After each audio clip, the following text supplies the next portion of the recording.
teman-teman, aku Adia. Aku Aulia. Jadi kali ini kita akan membahas tentang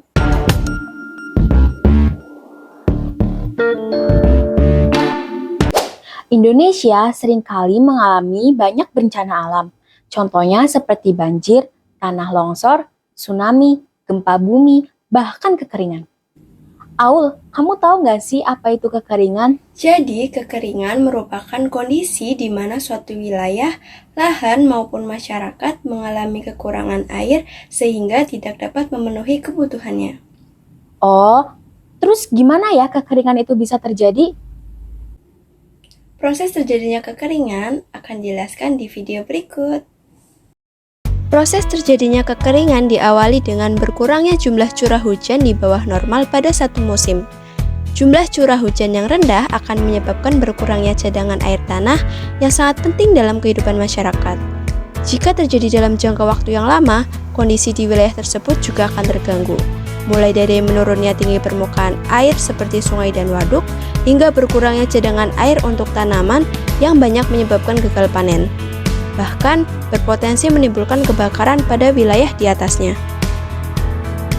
Aul, ngomong-ngomong tentang kekeringan, aku jadi inget nih, pada tahun 2022, kekeringan pernah terjadi di Lombok Timur. Penyebabnya karena curah hujan rendah pada dasarian ketiga, bulan Juli tahun 2022 di Kabupaten Lombok Timur, yang mengakibatkan beberapa wilayah terdapat kekeringan. Sebanyak 53 desa di 8 kecamatan mengalami kekeringan, di antaranya Kecamatan Jerowaru, Keruak, Sambalia, Suela, Terara, Aikmel, Lenek, dan Cikur, yang menyebabkan 39.668 kepala keluarga terdampak. Akibatnya, warga sulit mendapatkan air bersih untuk kebutuhan sehari-hari, seperti mandi, minum, dan mencuci pakaian. Berbagai upaya telah dilakukan. Yang pertama, upaya dari Dinas Kesehatan Kabupaten atau Kota, yaitu melakukan pemantauan dan menghubungi BPBD Kabupaten Lombok Timur. Yang kedua, upaya dari Dinas Kesehatan Provinsi, yaitu menghubungi Dinas Kesehatan Kabupaten Lombok Timur. Yang ketiga, upaya dari Kementerian Kesehatan. Upaya yang dilakukan adalah melakukan pemantauan dan membuat laporan. Bank Dunia juga memberikan bantuan senilai 151 miliar rupiah kepada Kabupaten Lombok Timur NTB. Bantuan tersebut diperuntukkan untuk memenuhi kebutuhan air bersih. Bantuan tersebut diharapkan dapat mengatasi persoalan air di wilayah Lombok Timur, khususnya di bagian selatan yang selalu terdampak saat musim kemarau terjadi. Yang dapat dilakukan untuk menanggulangi bencana kekeringan pada tahap prabencana yaitu menjaga sumber mata air, menggunakan air dengan bijak, tidak merusak hutan atau kawasan cagar alam, secara kolektif membuat waduk atau embung untuk menampung air hujan dan dipergunakan saat musim kemarau. Dalam konteks pertanian, memanfaatkan mulsa. Mulsa adalah material penutup tanaman budidaya untuk menjaga kelembaban tanah serta menekan pertumbuhan gulma dan penyakit sehingga tanaman dapat tumbuh dengan baik. Dan yang terakhir, dengan memenuhi kebutuhan keluarga, membuat tandon air di sekitar pekarangan rumah untuk menampung air hujan. Penanggulangan pada saat terjadinya bencana kekeringan yang dilakukan adalah melapor dan meminta bantuan air bersih pada pihak yang berwenang, mengatur jadwal penggunaan air yang masih ada, pelaksanaan hujan buatan atau TMC, dan simak informasi terkini dari radio, televisi, media online, dan informasi resmi dari pemerintah. Penanggulangan pada saat pasca bencana kekeringan yang dilakukan adalah membuat sumur resapan atau biopori dan membuat waduk atau bendungan untuk menampung air hujan.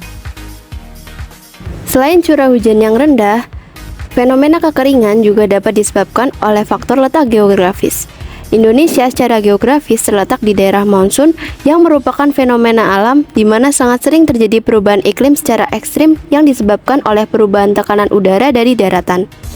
Perubahan tersebut menyebabkan jet stream effect dari lautan yang menghempas daratan dengan hawa panas.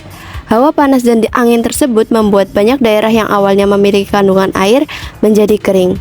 Hal tersebut diperparah apabila musim kemarau tiba. Faktor kedua, minim daerah resapan. Alih fungsi lahan terbuka hijau yang digunakan sebagai bangunan tempat tinggal mempengaruhi kondisi dari cadangan air di tanah. Wajar saja, ketika tanah yang mampu menyerap air hujan harus tertutup oleh beton yang mengakibatkan air tidak dapat meresap ke dalam tanah. Semakin sedikitnya cadangan air di dalam tanah akan memberi dampak buruk berupa bencana kekeringan. Faktor yang ketiga yaitu kerusakan hidrologis. Kerusakan hidrologis merupakan kerusakan fungsi dari wilayah hulu sungai karena waduk dan pada bagian saluran irigasinya terisi sedimen dalam jumlah yang sangat besar. Akibatnya, kapasitas dan daya tampung air akan berkurang sangat drastis, dan hal tersebut akan memicu timbulnya kekeringan saat datangnya musim kemarau. Yang terakhir, adanya global warming. Global warming atau yang berarti pemanasan secara global memang telah menjadi penyebab terjadinya kekeringan terbesar tidak hanya di Indonesia, namun hampir di seluruh dunia. Memang, penyebab dari timbulnya global warming sangat beragam, mulai dari polusi kendaraan dan pabrik, hingga penggunaan berbagai zat kimia berbahaya. Nah, itu dia video pembahasan dari kami. Semoga dapat membantu teman-teman semua ya.